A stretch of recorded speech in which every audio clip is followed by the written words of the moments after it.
Bonjour à tous, c'est le pourquoi du comment. Bienvenue pour votre moment ludique et sympathique de la semaine. Ça va? Tout le monde va bien? Oui? À gauche, à droite.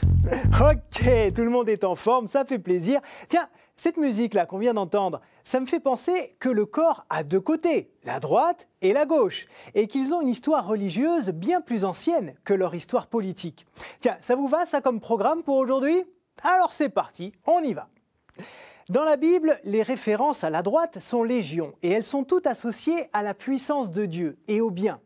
Dans l'Exode et les psaumes, par exemple, on parle de se tenir à la droite de Dieu comme récompense de sa fidélité au Seigneur. Toujours dans les psaumes, regarder à droite signifie regarder du côté du défenseur, de l'homme bon.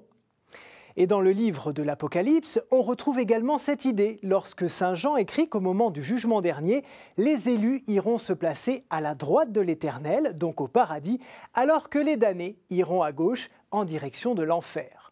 Et il n'y a pas que les Hébreux qui accordent un sens si important à la droite et la gauche. Quand elles analysaient les prédictions de leurs oracles, les civilisations romaines, grecques et celtes considéraient de bon augure ce qui venait de la droite et de mauvais augure ce qui venait de la gauche. Comme elles allaient dans le même sens, c'est le cas de le dire, ces influences religieuses antiques et bibliques se sont renforcées et ont envahi tous les usages de notre civilisation. Au Moyen-Âge, la dextre, c'est-à-dire la droite, représentait le diurne et le divin, tandis que la sénestre, la gauche, était associée à la nuit et aux forces du mal. Vous avez compris, à droite, l'énergie, l'adresse, le jour et le masculin, à gauche, les opposés, la tristesse et le désespoir. Naturellement, cette opposition entre dextre positive et sénestre négative, prolongée au XVIIIe siècle par celle des mots droite et gauche, a imprégné notre langage. On dit bien d'une personne pas très habile qu'elle est maladroite, mal à droite. On dit même qu'elle est gauche. Le contraire est la dextérité ou l'adresse du latin adextre, à droite. Et bien sûr, la sénestre a donné le mot sinistre. Mais pourquoi cette préséance de la droite et tous ces symboles? Eh bien, voici deux hypothèses. Il y a d'abord une explication morphologique. Il faut savoir qu'aujourd'hui, les gauchers ne représentent que 13% de la population. Et il y a plusieurs millénaires, les archéologues nous disent que c'était déjà le cas. Du coup, pour la majorité des gens, le côté droit était forcément le plus fort, le plus précis.